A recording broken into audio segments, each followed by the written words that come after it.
Olá, meus queridos irmãos da Igreja Batista da Fé, em especial os meus alunos.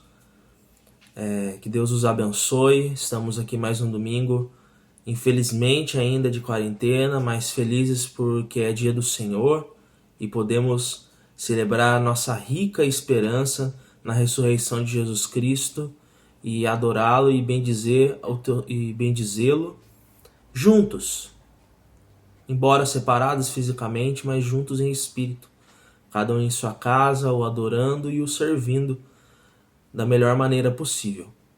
Então hoje nós estamos dando prosseguimento aos nossos estudos das doutrinas essenciais da fé cristã, uma introdução à teologia sistemática. Trataremos da segunda aula da doutrina da igreja. Hoje nós falaremos a respeito do Evangelho e a sua centralidade no ministério da igreja. Vinícius, por que você vai falar do Evangelho na doutrina da igreja? Será que na doutrina da igreja nós não poderíamos tratar assuntos assim mais específicos do cotidiano, do dia a dia da igreja? Pois é, meus irmãos. Esse tem sido um dos muitos erros cometidos pela igreja contemporânea, né? A perda do significado do Evangelho, a perda de trabalhar em cima do que é uma definição de evangelho e de ensinar isso de uma maneira bem clara, bem explícita, né? Infelizmente hoje, se você for perguntar para alguns cristãos, eu acredito que não seja o caso da nossa igreja, mas eu já presenciei isso não poucas vezes. Você pergunta para a pessoa o que é o evangelho, e às vezes ela já tem até um bom tempo de igreja, né, de vida de igreja. E ela vai te responder umas coisas assim, muito vagas a respeito do que é o Evangelho. Ela vai falar que o Evangelho é a palavra de Deus, que o Evangelho é amar o próximo, que o Evangelho é vida, é viver em santidade. Ela vai falar um monte de coisas que são verdades na vida cristã, que realmente são coisas relacionadas à vida cristã, mas não são o evangelho especificamente. Então nessa aula nós vamos trabalhar uma definição de evangelho e a importância do evangelho estar no centro do ministério da igreja. A centralidade do ministério da igreja é o evangelho. Mas antes, vamos fazer uma pequena revisão da nossa aula anterior para nós vermos como isso tem continuidade entre um item e outro. Vamos lá. Na nossa aula anterior, nós falamos a respeito da natureza e das características do povo de Deus, né? Foi uma aula onde nós buscamos uma definição de igreja e trabalhamos alguns termos que a própria Bíblia usa para definir como é o povo de Deus, né? Então nós aprendemos que a igreja é uma nova manifestação da graça de Deus, é a humanidade redimida dentre judeus e gentios na presente dispensação. Então a igreja é uma nova fase, né? Ela não é algo totalmente diferente do que foi profetizado no Antigo Testamento. Ela está de acordo com o Antigo Testamento, porque no Novo Testamento a aliança abraâmica contemplava os gentios e as demais alianças contemplava o reino de Deus pelo Messias, por Israel, sobre todas as nações. Então a igreja é uma comunidade de todas as nações redimidas em Cristo Jesus. Então ela se mostra como uma nova fase do reino de Deus, uma nova manifestação da graça de Deus. Nós aprendemos também que é biblicamente satisfatório definirmos que a igreja foi inaugurada no Pentecostes, em Atos 2, quando a promessa do recebimento do Espírito, aquela promessa feita lá na Nova Aliança, em Ezequiel, em Jeremias, em Isaías, né? Foi inaugurada. Esse Espírito passou a habitar tanto em judeus quanto em gentios, promovendo salvação. Então aquilo que foi profetizado começou então a acontecer e judeus e gentios começaram a receber o Espírito Santo, começaram a desfrutar dessa comunhão com o Pai por meio de Cristo pelo poder do Espírito. Então nós aprendemos então que esse modelo, essa igreja, né, ela surge então em Atos dos Apóstolos. E como que ela é identificada na Bíblia? Nós aprendemos sobre 4 termos, né? Que é os títulos povo de Deus, noiva de Cristo, corpo de Cristo, templo do Espírito. Isso demonstra então todo o especial e único relacionamento que Deus possui com a igreja. Um relacionamento de pertencimento, de amor, de provisão, de governo e de presença soberana. Presença soberana. Então esses 4 termos mostram muito desse relacionamento que nós, como igreja, temos com o Pai. Então, agora indo para a nossa aula, nessa introdução, vamos fazer essa breve reflexão, né? Toda instituição ela precisa ter um motivo de existência, ela precisa ter bem definido, bem expressado, através de ideias bem definidas mesmo. Por que ela existe, como ela existe, para que ela existe, né? Para que ela possa, na medida em que ela vai se desenvolvendo ao longo dos anos, ela conseguir ter algo para medir se ela está ou não no caminho correto. Toda instituição precisa disso. No mundo empresarial, por exemplo, é muito utilizada aquela estrutura de ideia de missão, visão e valores, né? De quem somos, onde queremos chegar e com base em que valores nós alcançaremos os nossos objetivos. Algumas pessoas até mesmo utilizam essa estrutura para igrejas, né? Então há quem critique, há quem apoie isso, né? Mas não é esse o objetivo dessa aula. Mas eu só estou comentando isso porque a igreja é uma instituição, né? Ela é uma instituição divina, né? Assim como a família, por exemplo, ela é uma instituição divina e universal, mas ela precisa ter definido, então, essas ideias para que ela saiba, então, se ela está ou não no caminho. Aí alguns vão me dizer, mas Vinícius, é a palavra de Deus. Claro que é. Em nenhum momento eu vou dizer que esse conjunto de valores e tudo que nós precisamos encontrar esteja na palavra de Deus.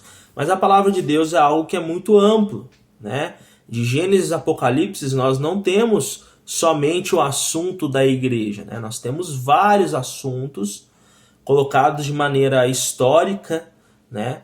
Revelado progressivamente, e nós precisamos ir às escrituras então e colher frutos dela a fim de definirmos então qual que é a ideia central da igreja, em que ela se baseia, né? Qual que é a estrutura de ideia da igreja, principalmente ela sendo então o novo povo de Deus. Então a proposição dessa aula, a ideia central dessa aula é ensinar aos irmãos que o evangelho é o cerne do ministério da igreja.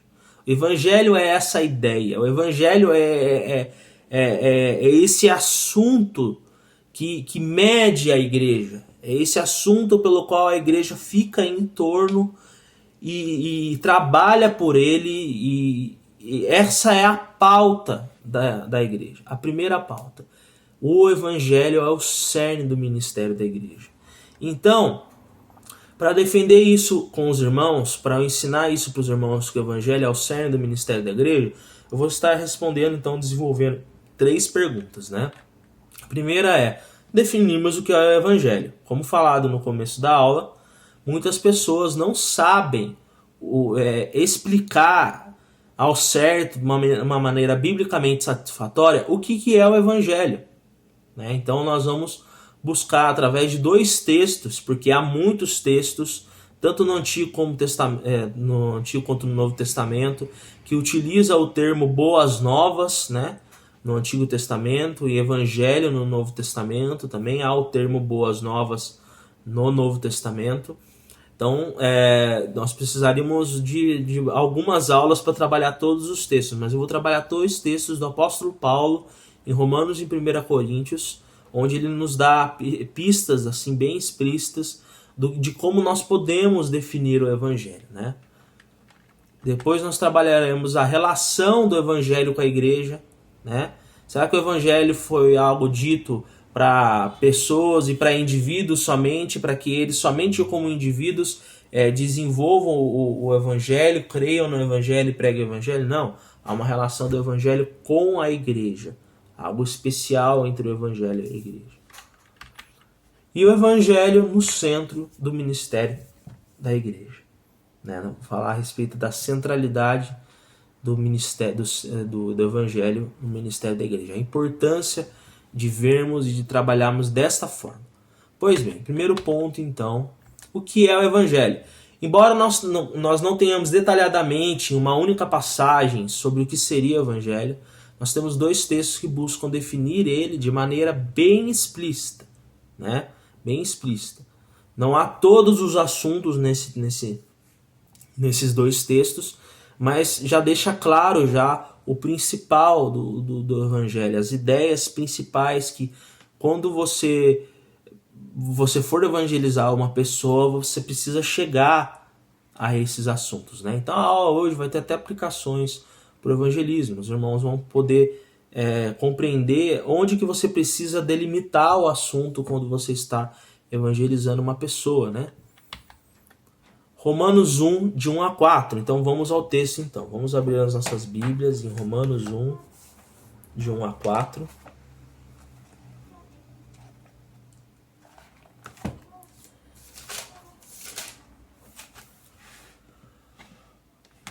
Romanos 1, de 1 a 4.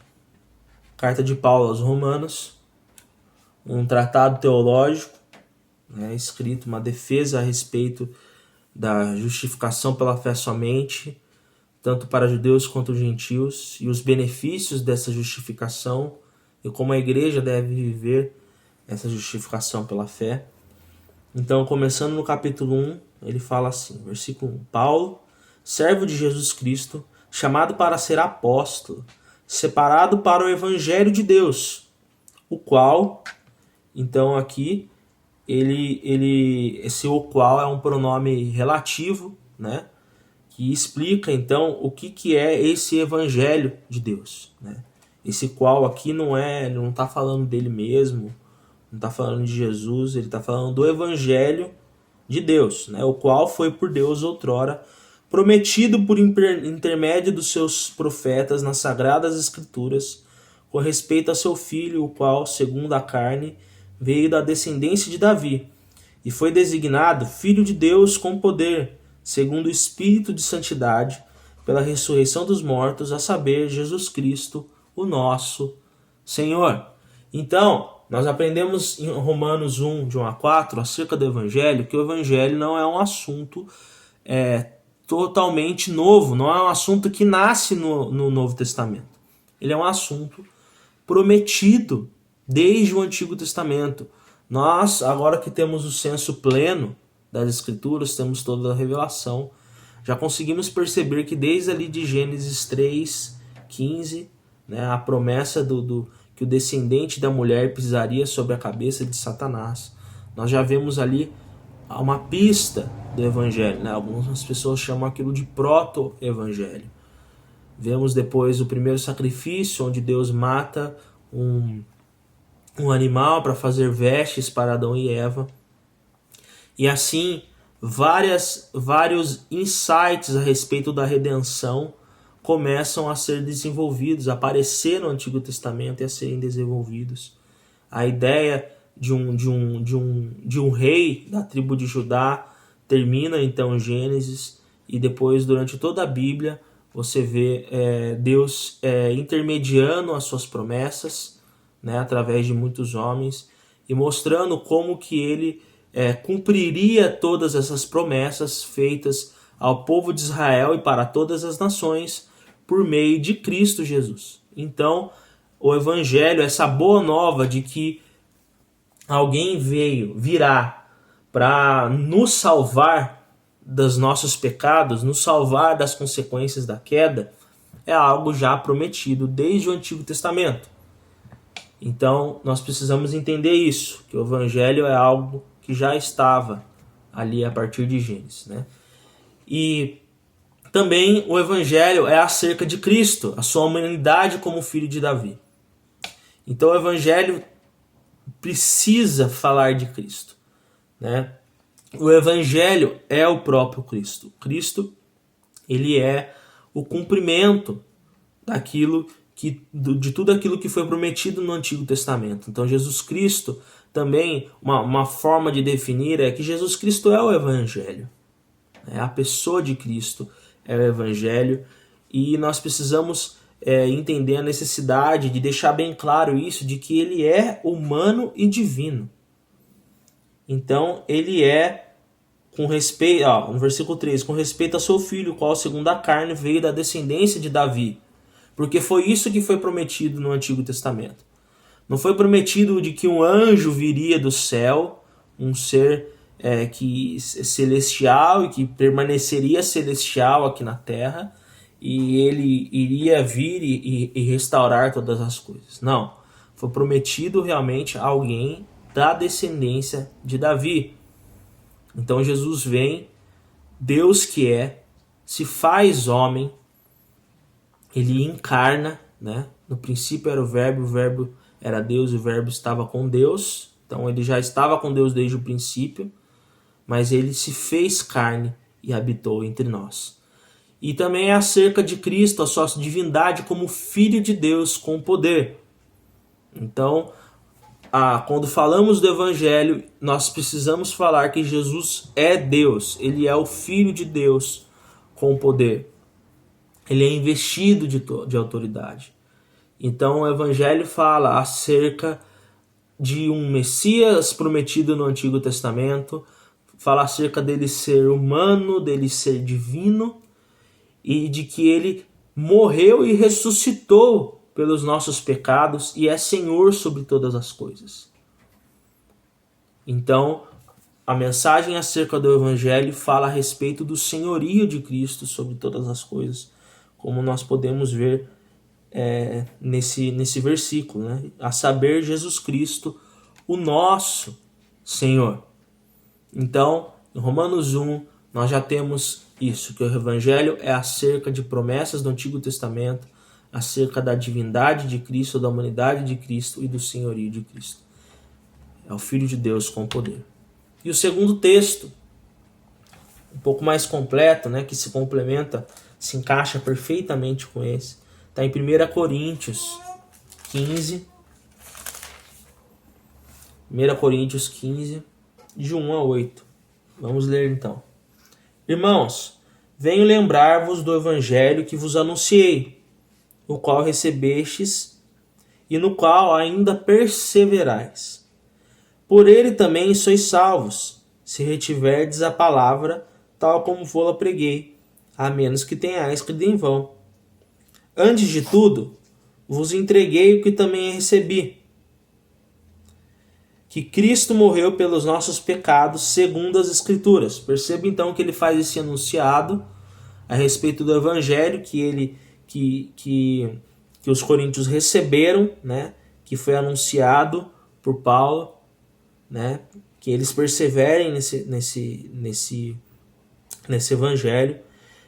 E Paulo agora mostra que esse Evangelho que ele pregou é algo que ele recebeu de alguém, né, do próprio Cristo aqui, e dessa mesma forma como ele recebeu, ele também entregou isso aos coríntios. E agora ele relembra essa mensagem, né? Antes de tudo vos entreguei o que também recebi, que Cristo morreu pelos nossos pecados, segundo as Escrituras, e que foi sepultado e ressuscitou ao terceiro dia, segundo as Escrituras. E apareceu a Cefas e depois aos 12. Depois foi visto por mais de 500 irmãos de uma só vez, dos quais a maioria sobrevive até agora, porém alguns já morreram, já dormem, né? Depois foi visto por Tiago, mais tarde por todos os apóstolos. E afinal depois de todos, foi visto também por mim, como por um nascido fora de tempo. Então nós aprendemos aqui em 1 Coríntios 15, 1, 8, que o Evangelho é uma mensagem que salva e que deve ser preservada. Então é uma mensagem de salvação. Ele fala que foi o Evangelho que salvou aqui os coríntios e que eles precisam preservar nesse Evangelho. nós aprendemos também que o Evangelho trata da morte e ressurreição de Cristo, conforme prometido no Antigo Testamento. Ele usa esse termo, né, segundo as Escrituras. Quando Paulo usa esse termo, segundo as Escrituras, ele não está falando aqui precisamente de toda a Bíblia, Antigo e Novo Testamento. O cânon ainda não tinha sido completamente formado. Hoje nós sabemos que Antigo e Novo Testamento são a Escritura de Deus, são divinamente inspirados, Gênesis e Apocalipse. Mas quando Paulo fala aqui, segundo as Escrituras, ele está fazendo uma menção ao Antigo Testamento. Então ele está dizendo que a morte de Cristo e que a ressurreição de Cristo foi algo predito no Antigo Testamento.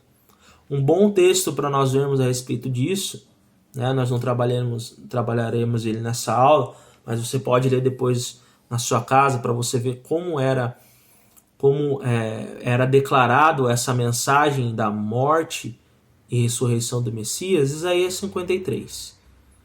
Diz que ele foi transpassado pelas nossas transgressões, moído pelas nossas iniquidades, e o castigo que nos traz a paz estava sobre ele, e pelas suas pisaduras nós fomos sarados. Depois fala que ele verá a sua posteridade, né? De que ele enxergará, ele contemplará os seus feitos, porque ele ressuscitou. Então, o Evangelho trata da morte e ressurreição de Cristo, conforme prometido no Antigo Testamento. E outra coisa que nós aprendemos é que a sua ressurreição é um fato, né? Nós não podemos falar do Evangelho sem falar da ressurreição de Cristo. É simplesmente falar que Cristo morreu. Cristo morreu e ressuscitou. E essa ressurreição foi testemunhada por várias pessoas, né? Eu usei isso também numa explicação de um texto na aula passada, na verdade na pregação passada, né, a respeito da morte de Jesus, de que esses livros da Bíblia foram escritos com um público-alvo ali, primeiramente, as pessoas da época de Paulo, o público que ele escolheu, a igreja de Corinto aqui na verdade. E quando ele cita várias pessoas e coloca o nome dessas pessoas, era porque era possível ter acesso a essas pessoas e saber se o que Paulo estava falando era verdade ou não, né? Então, Paulo aqui está deixando bem claro que a ressurreição não foi algo que aconteceu dentro dos corações dos discípulos. Não foi algo que aconteceu nos céus. Não foi algo que aconteceu de uma maneira mística e espiritual. Foi algo que aconteceu historicamente, de fato. Jesus Cristo ressurgiu dos mortos e apareceu para várias pessoas e subiu aos céus. Isso é uma verdade e ele coloca o nome dessas pessoas aqui para que essas pessoas pudessem ser consultadas, né? Então, era algo que era recente, existiam pessoas vivas que participaram ali, que viram a ressurreição de Cristo, viram Cristo ressurreto. Então, essas pessoas podiam ser consultadas e seria impossível, naquela época, uma pessoa escrever isso sem ser rechaçado como mentiroso, caso aquilo que ele está dizendo que aconteceu não tivesse acontecido, né? A forma como está escrito aqui mostra que de fato Jesus Cristo ressuscitou. Essa carta aos Coríntios não teria nem chegado a nós se Paulo tivesse mentido, né? Porque ele colocou testemunhas aqui. Então fazer com que todas essas pessoas aqui venham a mentir, né, sobre uma história e dizer que isso vai chegar até nós até mesmo pela própria historiografia, isso seria impossível, né? Então a ressurreição de Cristo, a vida e a morte e a ressurreição de Cristo foram coisas testemunhadas, coisas depois registradas, colocado várias testemunhas para que elas pudessem comprovar. E os textos estão aqui hoje porque realmente são textos verdadeiros. Louvado seja Deus por isso, né? Nós não cremos numa historinha, num conto de fadas. Nós cremos em algo que de fato ocorreu na história. Jesus Cristo ressuscitou. Então, baseado somente nesses dois textos, como eu disse para os irmãos, existem muitos outros, nós podemos definir então que o Evangelho é a mensagem de salvação através de Cristo Jesus.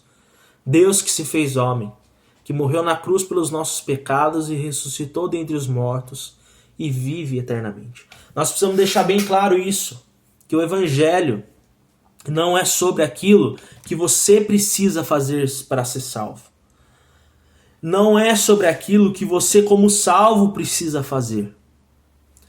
Existem muitas coisas que, como salvo, precisamos fazer, né? Existem muitos assuntos a respeito de santidade na Bíblia. Há muitas coisas a serem feitas na vida cristã.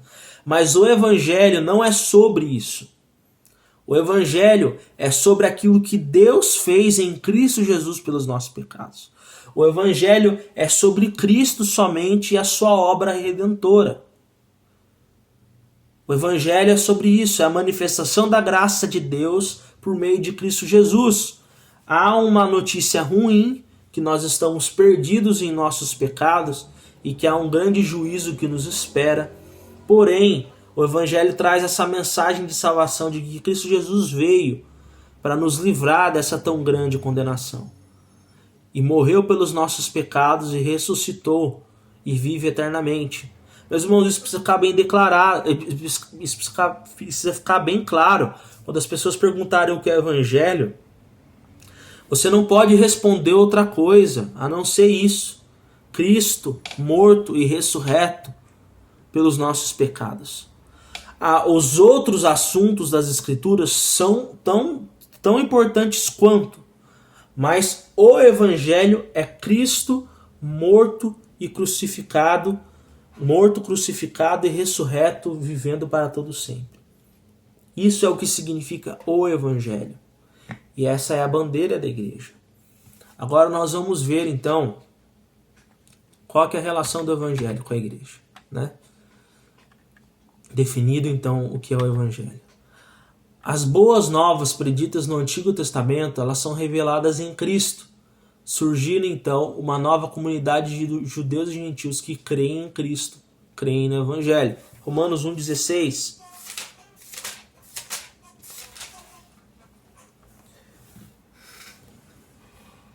Romanos 1,16. Pois não me envergonho do Evangelho, porque é o poder de Deus para a salvação de todo aquele que crê. Primeiro do judeu e também do grego, né? Do gentil. Ele usa o termo grego aqui, ele está se referindo a todo aquele que não é judeu, né? É que no caso aqui o gentil em Roma era precisamente o grego, né? Então aqui em Romanos 1,16 nós vemos que essas boas novas preditas no Antigo Testamento são reveladas em Cristo, surgindo então uma nova comunidade de judeus e gentios que creem em Cristo, creem no Evangelho. Então perceba que esse caráter de novidade do Evangelho, ele tem uma relação direta com a igreja, porque a igreja é uma comunidade de judeus e gentios em Cristo. É a salvação, é a humanidade redimida em Cristo Jesus. Então, da mesma maneira que o Evangelho surge para unir judeus e gentios, a igreja surge juntamente, né? A igreja nasce com o Evangelho. Então, essa relação direta, a mensagem de salvação, o poder da salvação por meio de Cristo, é algo totalmente que faz totalmente parte da igreja, porque a igreja é uma comunidade redimida em Cristo Jesus. Então, uma igreja não pode nunca abandonar a mensagem do Evangelho.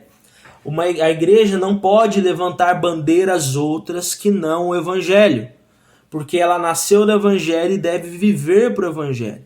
Porque dessa maneira como o Evangelho nasce para trazer salvação para judeus e gentios por meio de Cristo somente, a igreja também vive isso que o Evangelho prega, né? Ela é o resultado do Evangelho.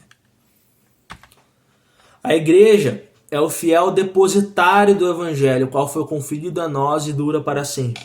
O Evangelho, ele não foi depositado para as instituições cristãs, né, seminários, faculdades, embora eles tenham a sua grande importância, né, ele não foi depositado para um grupo específico de teólogos cuidarem para um país específico cuidar, não foi. O evangelho foi entregue, então, para a igreja.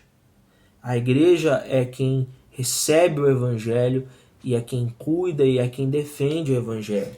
E essa mensagem, ela é eterna. Essa mensagem, ela dura para sempre. Perceba que os nossos irmãos da igreja primitiva acreditavam em Cristo morto, ressurreto pelos nossos pecados, e nós hoje, mais de 2000 anos depois, nós estamos em 2020, cremos dessa mesma forma. Isso mostra o caráter eterno do evangelho, duradouro do evangelho, e como a igreja é então a que recebe esta palavra e aguarda, né? E aguarda e a defende. Nós vamos para um texto breve em Judas, capítulo 3. O livro de Judas fica no finalzinho aqui do Novo Testamento, entre 3 João e Apocalipse, na página anterior a Apocalipse.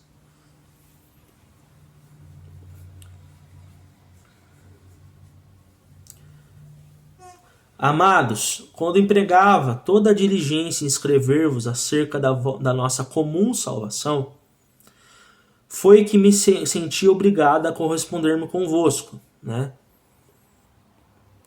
Exortando-vos a batalhardes diligentemente pela fé que uma vez por todas foi entregue aos santos. Uma vez por todas foi entregue aos santos.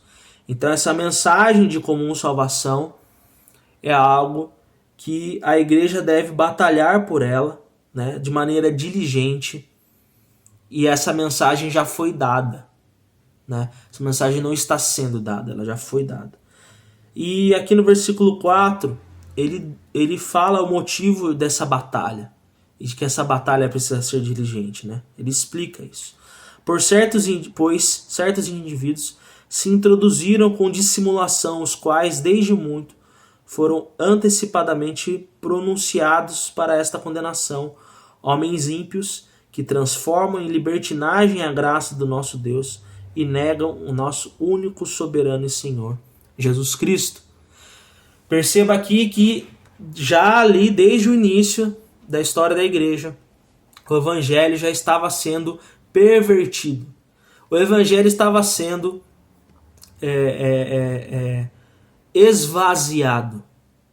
E perceba que essa tática, que até hoje é usada, faz com que pessoas dissimuladas elas se apropriem do termo evangelho para dizer que outras causas são o evangelho.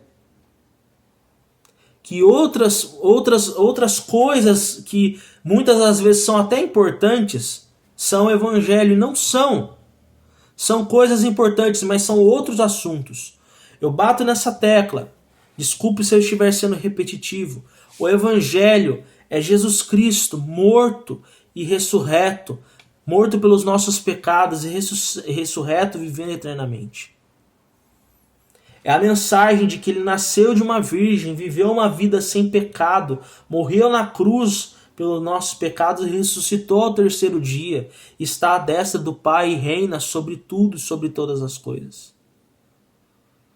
Nós não podemos pegar o termo evangelho, que significa isso, e colocar ele para outras causas. E aqui no caso, eles estavam transformando a graça de Deus em libertinagem, né, algo que nós vemos hoje ainda, né, como se a salvação pela graça nos desse uma licenciosidade para vivermos uma vida de qualquer maneira, e negando o próprio Jesus Cristo e a soberania dele.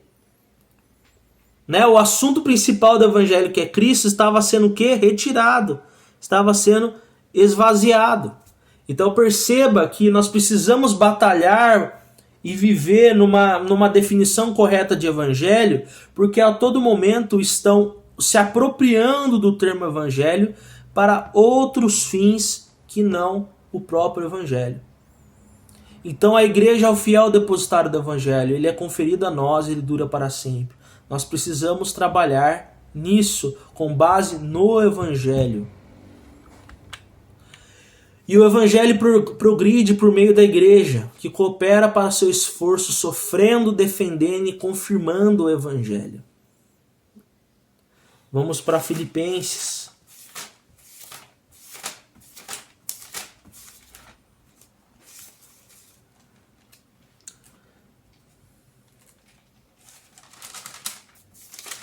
Filipenses capítulo 1,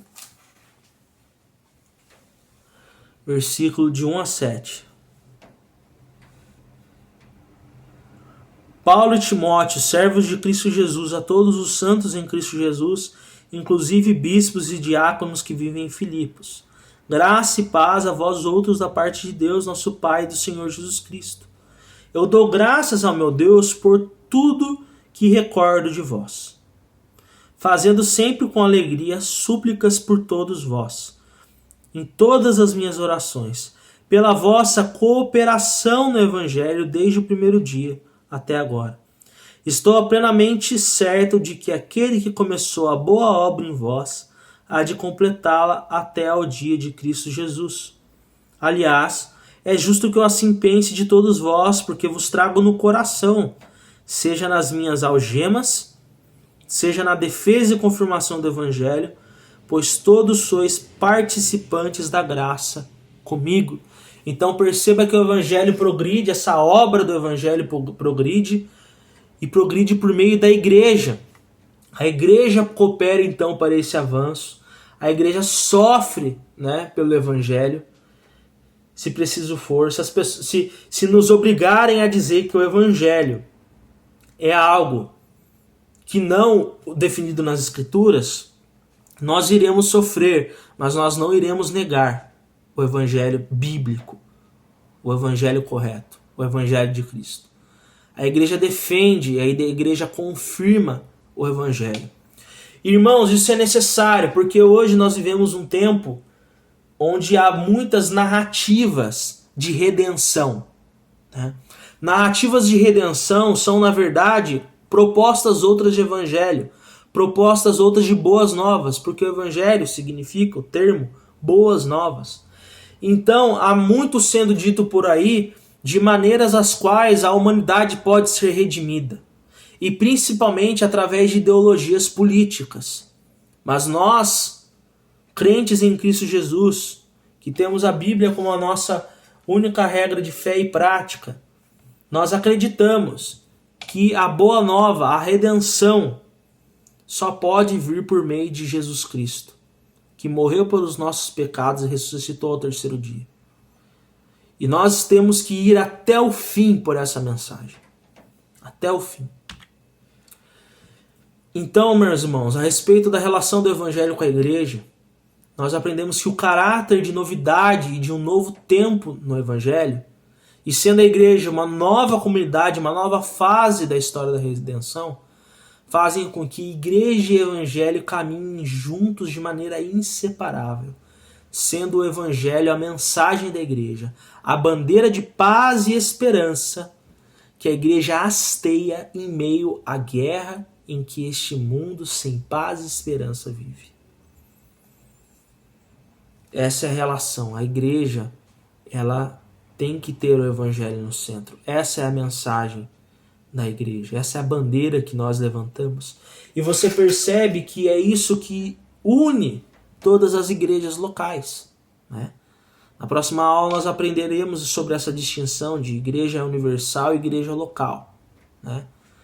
Mas já posso adiantar para os irmãos que a ideia é o seguinte, de que há uma igreja somente, a igreja de Cristo, mas que que são todos os crentes salvos em Cristo Jesus, né? São todos os nossos irmãos redimidos por toda a face da terra. Mas essa igreja universal, que é invisível, ela se manifesta através de pequenas igrejas locais, algumas grandes, algumas pequenas, mas ela se manifesta assim geograficamente através desses ajuntamentos. Então, nossa igreja é uma porção do que seria a igreja de Cristo como um todo. E o que define se uma igreja é uma igreja verdadeira? se ela crê no Evangelho de Cristo. É isso que nos une com os nossos irmãos assembleanos, os nossos irmãos metodistas, os nossos irmãos presbiterianos, os nossos irmãos anglicanos e seja lá de outras denominações. Seja qual for a denominação, se o Evangelho é o que está no centro, é isso que define uma igreja verdadeira.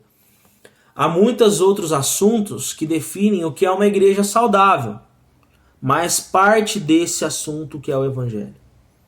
Uma igreja, para ser igreja, ela precisa ser uma comunhão de pessoas que creem que foram salvos por Jesus Cristo somente e que esse Cristo ressurgiu dentre os mortos ao terceiro dia.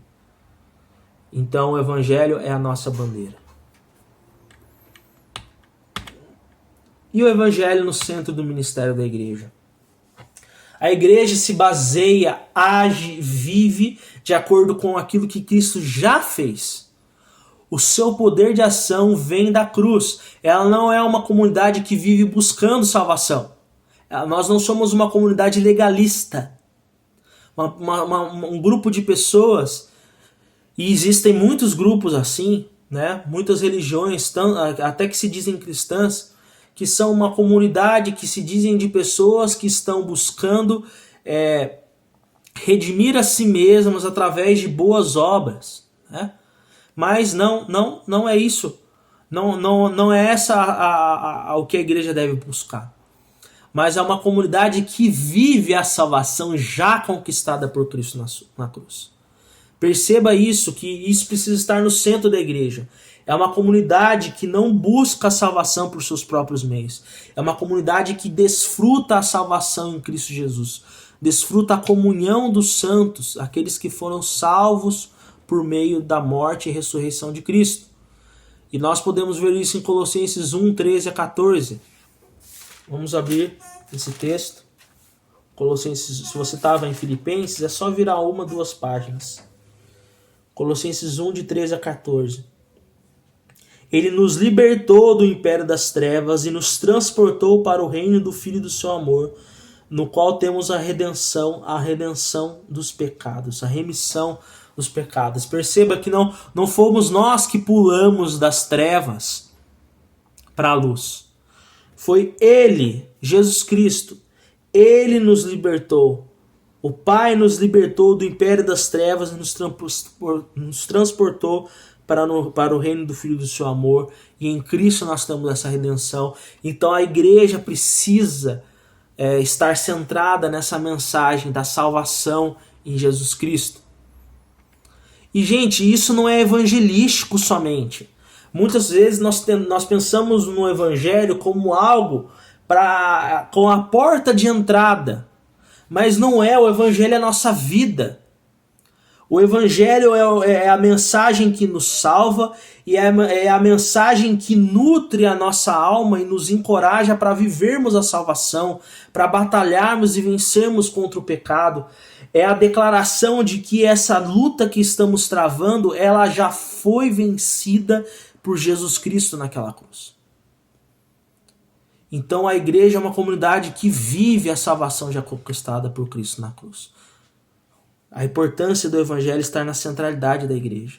Há muito perigo de a igreja acabar, às vezes, por conta dela saber de determinadas técnicas ministeriais, determinados assuntos e dominar, ela ser conhecida por uma frente ministerial. Né? Ser conhecida, por exemplo, pelo louvor. Há igrejas que são conhecidas pela música, há igrejas que são conhecidas pela sua estrutura muito bem feita, muito bem administrada, há igrejas que são conhecidas pelos seus próprios pastores. Né? Qual que é a marca daquela igreja? O seu pastor. Há igrejas que são conhecidas por ministérios específicos da igreja, e todos esses ministérios e até mesmo os pastores da igreja são importantes, mas o centro da igreja é o evangelho de Jesus Cristo. A igreja precisa estar centralizada nessa mensagem de que nós somos salvos por meio de Jesus Cristo. Agindo a partir do evangelho, a igreja se mostra uma comunidade de esperança, mas não qualquer esperança, uma esperança em Cristo. Vamos para 1 Pedro.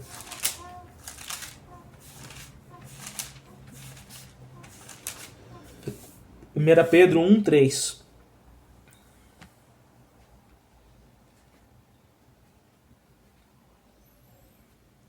Nós vamos ver aqui como essa ressurreição de Cristo, nos tempos do Evangelho, nos traz esperança. Bendito Deus e Pai de nosso Senhor Jesus Cristo, que, segundo a sua muita misericórdia, nos regenerou para uma viva esperança, mediante a ressurreição de Jesus Cristo dentre os mortos, para uma herança incorruptível, sem mácula, imarcessível, reservada nos céus para vós outros, que sois guardados pelo poder de Deus, mediante a fé, para a salvação preparada para revelar-se no último tempo. Meus irmãos, nesse mundo sem esperança em que vivemos, nesse mundo que chegou ao ponto de termos teólogos que falam a respeito da morte de Deus, de filosofias que colocam o caos como o início de tudo e o próprio caos como o próprio momento em que vivemos. Nesse tempo em que estamos aqui nessa terra, nós podemos ver o quanto as pessoas sofrem porque elas não têm uma esperança. E a nossa esperança é Jesus Cristo. Nós temos uma viva esperança. Por quê? Porque Ele ressuscitou dentre os mortos. Ele ressurgiu dentre os mortos. Imagine só os discípulos que estavam tendo ali diante deles o Messias tão esperado, tão aguardado, o Rei. Rei dos reis e Senhor dos senhores. E eles ainda não conseguiam compreender que o Messias precisava morrer e ressuscitar ao terceiro dia. Por mais que Cristo já tenha até falado isso para eles. E Jesus Cristo vai e morre. E o que ocorre então? Eles ficam completamente sem chão, eles ficam completamente sem esperança. Porque a esperança de que eles agora desfrutariam a redenção tão prometida morre. Mas ao terceiro dia ressurge dentre os mortos. Jesus Cristo ressuscita e aparece para eles então, mostrando que eles poderiam viver agora essa esperança. A esperança já faz parte da nossa realidade, a gente já desfruta de uma esperança futura. Então, agindo a partir do Evangelho, a igreja se mostra uma comunidade de esperança, mas não qualquer esperança, uma esperança em Cristo. Pessoas que chegam, que têm as suas vidas arrasadas pelo pecado, elas podem encontrar esperança dentro da igreja. Não porque a igreja é perfeita, não porque somos perfeitos, mas ela consegue encontrar esperança na igreja, porque a igreja tem como pauta uma mensagem de esperança, que é Cristo Jesus, morto pelos nossos pecados e ressurreto ao terceiro dia para todo sempre. E tendo o Evangelho como algo central, a igreja não vive como sendo ela um fim em si mesma. Ela vive por Cristo, para proclamar a Cristo e servir a Cristo. Então, quando a igreja ela tem a mensagem do Evangelho como algo central na vida dela, ela não faz dela mesma um fim. A igreja não é uma comunidade que deve viver focada em si mesma ali, nas suas outras necessidades. Não que nós não possamos, não devamos nos preocuparmos com a igreja no sentido da sua estrutura, no sentido dos seus afazeres, das necessidades da igreja, na necessidade dos nossos irmãos. Claro que podemos, nós na verdade devemos. Porém, todavia, a igreja não é um fim em si mesma. Ela é uma nova fase da manifestação da graça do Senhor, graça manifestada no Evangelho. Então a igreja, ela precisa ter essa centralidade no Evangelho, porque é para isso que ela existe, para viver por Cristo e para proclamar a Cristo. A centralidade no Evangelho mantém a igreja com vitalidade e fidelidade em todos os tempos, ajudando a não embarcar em causas estranhas à palavra de Deus. Então, como eu já falei anteriormente para os irmãos, essa mensagem do Evangelho pregada por Jesus, cumprida na sua morte e ressurreição, e crido pelos nossos primeiros irmãos na igreja primitiva, é o que permanece até hoje, porque é o que mantém a igreja viva. Você quer manter uma igreja viva? Você quer manter uma igreja ativa? Essa igreja precisa estar centrada no Evangelho. A igreja é atingida por muitas narrativas de redenção e é seduzida para que atenda a esses anseios, a essas redenções muitas que o mundo, que a filosofia, que as ideologias e que as políticas propõem. Mas o que mantém uma igreja viva é que ela continua vivendo e proclamando de que a salvação que o homem tanto precisa, que a salvação que o mundo tanto precisa, só pode vir por meio de Cristo, aquele que viveu sem pecado, morreu na cruz pelos nossos pecados e ressuscitou ao terceiro dia e vive para todo sempre. A igreja precisa focar nisso. Há muitas igrejas que, às vezes, numa tentativa de dialogar com a cultura, o que não é essencialmente errado, você aplicar, os ensinamentos da palavra de Deus ao nosso contexto, não é algo errado, mas há esse risco de acabar diluindo o evangelho com a cultura, até o ponto que o evangelho venha a se exaurir, até o ponto que o evangelho venha a se esvaziar, para que a igreja consiga então falar com o mundo e responder aos anseios que a humanidade tanto tem, tanto possui. A humanidade pensa que sabe o que precisa para ser redimida e restaurada. Mas na palavra de Deus nós encontramos a verdade de que o evangelho é o poder de Deus para a salvação de todo aquele que crê. Então, o que mantém uma igreja viva, fiel, ativa, é essa fidelidade ao evangelho na proclamação dele. A centralidade do evangelho mantém a igreja com vitalidade e fidelidade em todos os tempos, ajudando a não embarcar em causas estranhas à palavra de Deus. Concluindo, meus irmãos, o evangelho não é um conjunto de regras morais para se obter salvação. É a proclamação da salvação por meio da morte e ressurreição de Cristo, Filho de Deus. Que isso fique bem claro quando você for evangelizar alguém, não fique dando regrinhas para ela do que ela deve ou não fazer para ser salva. Isso é legalismo, isso não existe. O que ela deve ou não fazer por Cristo, ela fará depois de crer e se arrepender dos seus pecados. Porque ela entrará num processo de amadurecimento na sua vida cristã e precisará acertar muitas coisas. Mas se você colocar essa etapa da vida cristã, como algo inicial, você está invertendo as coisas. Primeiro a pessoa precisa ser salva, ela precisa vir a fé em Cristo, e ela virá por meio da fé na mensagem de salvação, de que só Jesus Cristo salva. Só Jesus Cristo salva. A igreja é a comunidade do evangelho, devendo buscar preservá-lo, defendê-lo e proclamá-lo de maneira a jamais abandoná-lo. Então nós precisamos entender isso, que a igreja não pode abandonar o evangelho e não pode deixar o evangelho na periferia dos seus assuntos. O evangelho deve estar no centro, a igreja precisa estar centralizada nessa mensagem de Jesus Cristo. O evangelho é o cerne do ministério da igreja, de maneira a demonstrar como ela deve agir e em que se basear na obra redentora de Cristo, a qual traz salvação, vida e esperança a todo aquele que nele crer, sem distinção, pela graça, por meio da fé somente. O evangelho é o cerne do ministério da igreja. O evangelho é o cerne do ministério da igreja. Amém, irmãos? Essa foi mais uma aula da nossa série de estudos e nos vemos, se assim Deus permitir, domingo que vem. Que Deus abençoe a sua vida. Até mais.